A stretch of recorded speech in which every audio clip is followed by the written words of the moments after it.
Morning student. आज हम 12th class की सामान्य साझेदारी का प्रश्न नंबर 3 पढ़ेंगे। अभी मैंने इसके पहले जो वीडियो बनाई थी उसमें प्रश्न नंबर 2 समझाया था। आज हम प्रश्न नंबर 3 पढ़ेंगे और आपको समझने के लिए मैंने बोर्ड पर ही प्रश्न लिख दिया है। मैं इस प्रश्न को पहले पढ़ूंगा, फिर अपन इस साइड इसको सॉल्व करेंगे। तो प्रश्न देखें, इसमें लिखा है आ और बा 7-3 में साझेदार हैं। मतलब कि दो साझेदार हैं आ और बा, और उनका लाभ हानि अनुपात है 7.3। अब वो कह रहे हैं कि उनकी पूंजी क्रम से 1500 रुपये और 1000 रुपये है तथा दोनों साझेदारों ने व्यापार में आने लगाई है 1500 रुपये पूंजी और बाने लगाई है 1000 रुपये पूंजी तथा पूंजी पर ब्याज की दर 5% है और दोनों साझेदारों को उनकी पूंजी पर 5% की दर से ब्याज दिया जाता है। बा को 240 रुपये वार्षिक वेतन दिया जाता है तथा जो बा साझेदार है उसको साझेदारी में वेतन भी मिलता है और वेतन है 240 रुपये वार्षिक, जो उसने व्यापार से नहीं लिया। मतलब यह है कि बा ने अभी व्यापार से वेतन नहीं लिया है। वर्ष 2017 में आ और बा ने क्रम से 120 रुपये और 200 रुपये व्यापार से निकाले। मतलब आ और बा ने अपने खुद के उपयोग के लिए 120 रुपये और 200 रुपये व्यापार से निकाले। मतलब कि उन्होंने आहरण किया है 120 रुपये और 200 रुपये। उस वर्ष का लाभ पूंजी पर ब्याज देने के पूर्व परंतु बा के वेतन देने के पश्चात 800 रुपये था। मतलब 2017 वर्ष का लाभ 800 रुपये है और ये वर्ष का लाभ 800 रुपये कब है? पूंजी पर ब्याज देने के पूर्व परंतु बा के वेतन देने के पश्चात। तो ये पूर्व और पश्चात का ध्यान रखना है। यदि पूर्व लिखा है तो हम पूंजी पर ब्याज को सवाल में लेंगे और यदि पश्चात लिखा है तो हम उसको सवाल में शामिल नहीं करेंगे। ठीक है। अब इसके आगे क्या है, वो 800 रुपये का 3 सही 1/8% मैनेजर को कमीशन प्राप्त होता है। आपको बता दें ये जीपीएच का क्वेश्चन नंबर 3 है। उसमें जो मैनेजर का कमीशन है वो 3 सही 1/3 है। कुछ किताबों में 3 सही 1/3 है, जो कि गलत है। वो 3 सही 1/8 है। ठीक है। अब हम देखेंगे कि 800 रुपये का 3 सही 1/8% मैनेजर को कमीशन प्राप्त होता है। अतः लाभ हानि खाता व साझेदारों के पूंजी खाते बनाइए। आपको 2 खाते बनाना है। नंबर 1 लाभ हानि खाता और नंबर 2 है साझेदारों का पूंजी खाता। अब साझेदारों का जो पूंजी खाता है वो परिवर्तनशील दशा में हम बनाएंगे। 2 दशा होती है, कल हमने आपको बताया था पिछले वीडियो में कि एक होता है स्थायी दशा, दूसरा होता है परिवर्तनशील दशा। यदि सवाल कहेगा स्थायी दशा तो हम स्थायी दशा में बनाएंगे, नहीं तो परिवर्तनशील दशा में साझेदारों का पूंजी खाता बनाया जाता है। अब हम देखेंगे कि सबसे पहले नंबर 1 पर लाभ हानि नियोजन खाता बनाना है। लाभ हानि नियोजन खाते में नामे पक्ष में, ये नामे पक्ष कहलाता है, इसको हम डेबिट बोलते हैं और ये जमा पक्ष होता है, इसको हम क्रेडिट बोलते हैं। तो लाभ हानि खाते का प्रारूप आपको याद होगा। इसमें हम सबसे पहले विवरण में पूंजी पर ब्याज, वेतन, कमीशन और लाभ हानि से लाभ लिखते हैं।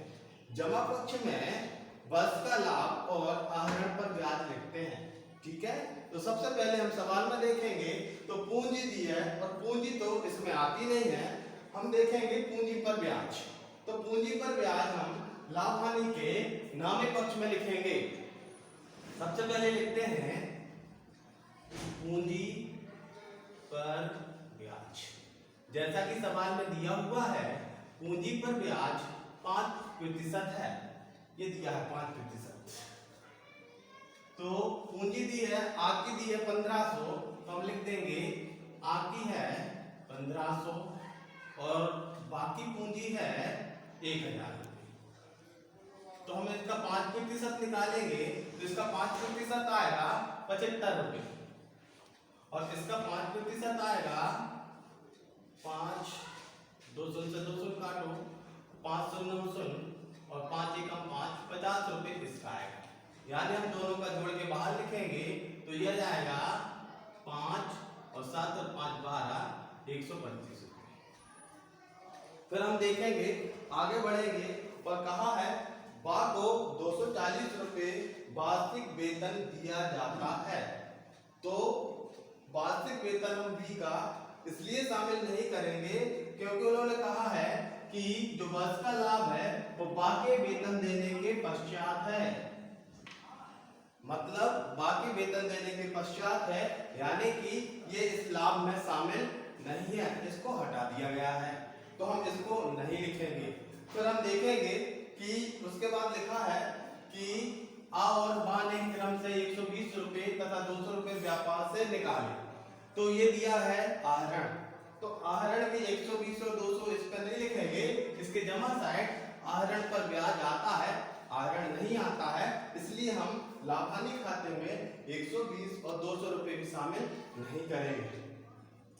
इसके बाद हम आगे बढ़ते हैं और लिखा है उन्होंने कि 800 रुपये का 3/8% मैनेजर को कमीशन मिलता है। तो मैंने आपको बताया था कि लाभानी के नामे पक्ष में मैनेजर का कमीशन आता है, तो मैनेजर का कमीशन अपन यही निकालेंगे, लिखेंगे मैनेजर का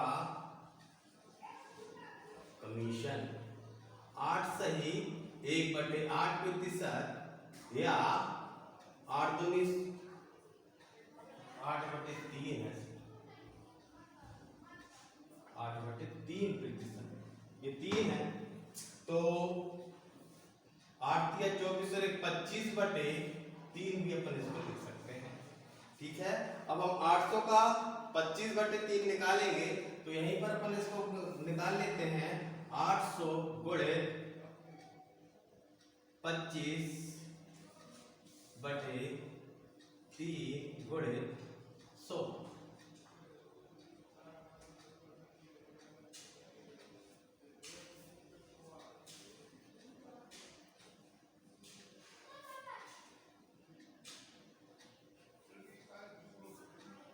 बटे में 8 भी रखा है,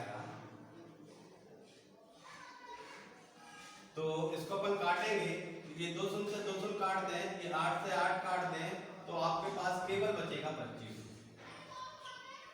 अब हम इस तरफ देखेंगे कि वर्ष का लाभ भी दिया है, तो वर्ष का लाभ हम जमा साइड लिखेंगे प्रारंभिक शेष वर्ष का लाभ। वर्ष का लाभ सवाल में दिया है 800 रुपये, ये दिया है, परंतु बाकी वेतन देने के पश्चात 800 रुपये था, ये 800 रुपये जो दिया है वो वर्ष का लाभ दिया है, तो यहाँ वर्ष का लाभ हो जाएगा 800 रुपये। अब हम देखेंगे कि इसमें हमने जमा साइड वर्ष का लाभ लिखा है, नामे साइड पूंजी पर ब्याज और मैनेजर का कमीशन लिखा है, वेतन को शामिल करेंगे नहीं क्योंकि उसमें पश्चात शब्द लिखा है, यानी कि इस लाभ में से इसको घटा चुके हैं। अब हम देखेंगे, दोनों साइड का योग लगाएंगे, ये 800 रुपये है, इस 800 में से 150 रुपये घटा देंगे तो हमारे पास बचेगा, लाभ हानि से लाभ जाएगा, इस साइड लिखेंगे लाभ हानि से लाभ, और इसको अपन बांटेंगे, ऊपर दिया है 7:3। अब लाभ हानि से लाभ निकालने के लिए हम क्या करेंगे, 800 रुपये में से, यही घटा के बता देता हूं मैं आपको, 800 रुपये में से इन दोनों को जोड़ेंगे 150 रुपये होंगे, 800 में से 150 घटा देते हैं तो ये 0, ये 10 में से 5 गए 5, इधर बचे 7, 7 में से गया 6, यानी कि लाभ हानि से लाभ हो जाएगा 650। अब हम इनका योग करेंगे तो 800 हो जाएगा।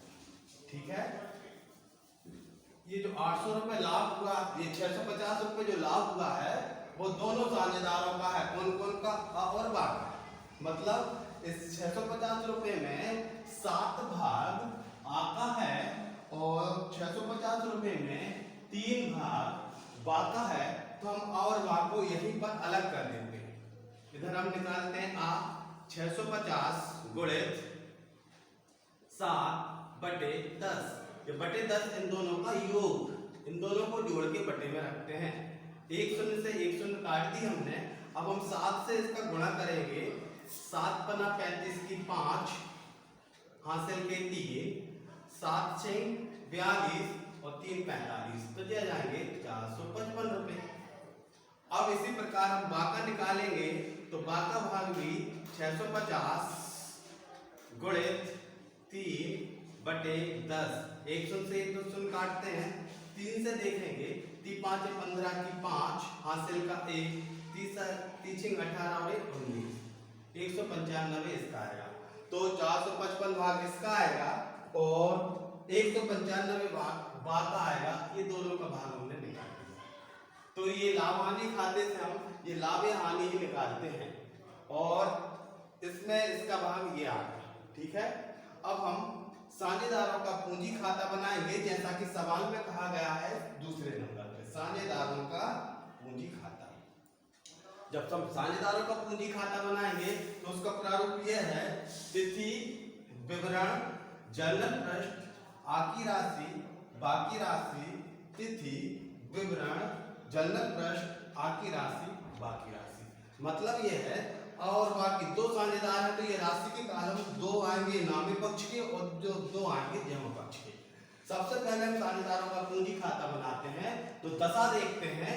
2 दशा है, स्थायी दशा और परिवर्तनशील दशा।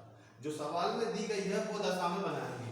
लेकिन यदि साझेदारों का पूंजी खाता अकेला लिखा है, कोई सी दशा नहीं दी गई है, तो हम परिवर्तनशील दशा में साझेदारों का पूंजी खाता बनाएंगे। ये मैं बना रहा हूं परिवर्तनशील दशा में साझेदारों का पूंजी खाता। अब आइए हम देखते हैं पूंजी खाता कैसे बनता। प्रारूप आपने याद किया होगा। प्रारूप में सबसे पहले जमा साइड हम लिखेंगे प्रारंभिक शेष। इस प्रारंभिक शेष में हम पुरानी पूंजी लिखते हैं जो कि सवाल में दी गई है। तो पुरानी पूंजी कौन सी होगी? 1500 और 1000। तो 1500 पूंजी जो है वो है आकी और बाकी है 1000 रुपए पूंजी। फिर आप इसी के नीचे देखेंगे तो यदि किसी साझेदार को वेतन मिलता है तो वेतन लिखेंगे। तो इसमें देखिए वेतन मिलता है, हाँ वेतन मिलता है किसको? बा को 500 रुपए, ये लिखा है। बा को 240 रुपए वार्षिक वेतन दिया जाता है। तो बा का वेतन आएगा 240 रुपए।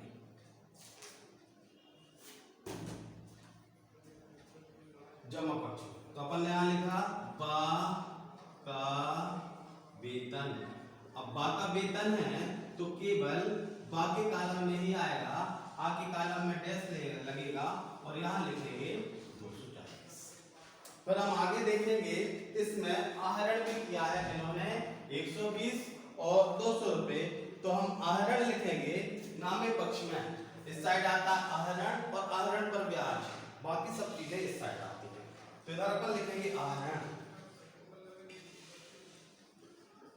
अब हम आहरण देखेंगे तो आहरण इधर पर ये लिखा है आ और बा ने क्रम से 120 और 200 रुपए व्यापार से निकाले, यानी कि आहरण किया है।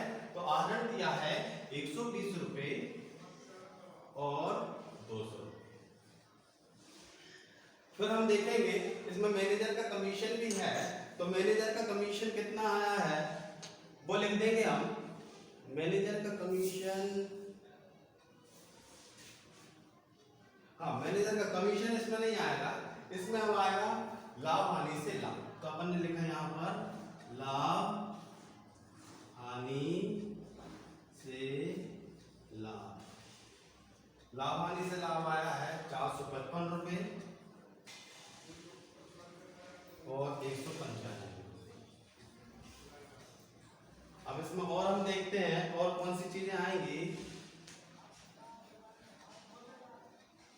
पूंजी पर ब्याज, ये पूंजी पर ब्याज भी यहाँ पर लिखा जाता है। पर ब्याज यहाँ लिखेंगे, पूंजी पर ब्याज। पूंजी पर ब्याज आएगा 75 रुपये आपकी पूंजी पर ब्याज, और बाकी पूंजी पर ब्याज आएगा 50। ठीक है, मैनेजर का कमीशन इसमें नहीं आएगा क्योंकि मैनेजर इसमें शामिल नहीं है, कोई भी साझेदार नहीं है मैनेजर, इसलिए हम मैनेजर को इसमें शामिल नहीं करेंगे। अब हम देखेंगे तो हमने सब कुछ लिख लिया है। मैंने इधर प्रारंभिक शेष के नाम से पुरानी पूंजी लिखी है, मैंने भाग का वेतन लिखा है, इधर लाभ हानि से इस लाभ को लिखा है जो 455 और 195। पूंजी पर ब्याज से मैंने ये पूंजी पर ब्याज लिखा है। इस तरफ आता है आहरण पर ब्याज। तो सवाल में केवल आहरण था तो मैंने आहरण लिखा है, अगर आहरण पर ब्याज होता तो वो नामे ही साइड लिखता उसको आगे। अब पूरा सवाल हो गया है तो हम दोनों साइड का योग लगाते हैं। इस साइड का योग करेंगे तो सबसे पहले आएगा यहाँ पर ये 5, फिर दूसरे नंबर देखेंगे 4 और 9 होंगे 13, 13 और 5 होते हैं 18, 18 की 8 हासिल का 1, 1 और 2 3 और 1 4 और 1 ये 1।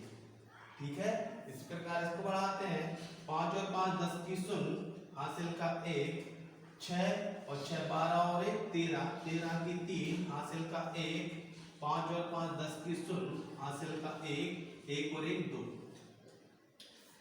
आ का योग हो जाएगा 2030 रुपये, बा का योग हो जाएगा 1485। अब हम देखेंगे इस साइड इन दोनों ने आहरण किया है तो इस योग में से इस आहरण को घटाकर हम यहाँ लिखेंगे शेष नीचे ले गए। तो जो शेष निकलेगा ये नवीन पूंजी कहलाती है, और इसको हम आंसर भी इसी को मानते हैं। तो सबसे पहले हम 1485 में से 200 घटाएंगे तो इसका आंसर आ जाएगा 1225। इसी प्रकार 2030 में से 120 रुपये घटाएंगे तो देखते हैं कितना आता है। 2030 माइनस 120 बराबर हो जाएगा 30, 1 9 1 1910। तो ये आ गया आपके पूंजी खाते का शेष 1910 रुपये और बाकी पूंजी खाते का शेष 1285 रुपये, जो कि आपका आंसर कहलाएगा। तो ये आपका आंसर हो गया। इनका योग भी अपन एक कर देंगे, इधर का कर देंगे 2030 और 1485। तो ये आपका सवाल हो गया। प्रश्न नंबर तीसरा था, चैप्टर नंबर दूसरा है सामान्य साझेदारी का, और ये जीपीएच की बुक से पढ़ाया है मैंने। क्वेश्चन नंबर 3 आपके समझने के लिए मैंने ये क्वेश्चन लिखा है, और इसके बाद सबसे पहले लाभ हानि खाता और फिर साझेदारों का पूंजी खाता बनाया है। ठीक है स्टूडेंट, तो आप लोग इसकी तैयारी कीजिए, और इसको मैं फोटो भी बना के पहुंचा देता हूँ।